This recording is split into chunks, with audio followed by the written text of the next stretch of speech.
12-tal virkelig så magisk, når det bare var et tilfældigt kryds, som afgjorde det?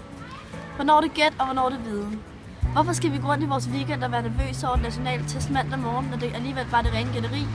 Vi synes, det er spild af tid at bruge flere timer på en ubrugelig test, når vi kan bruge tiden på en meningsfuld undervisning, hvor vi kan udfolde os kreativt. Vi går ind for at afskaffe nationale test, da vi ikke synes, de opfylder de krav om at finde elevens faglige niveau.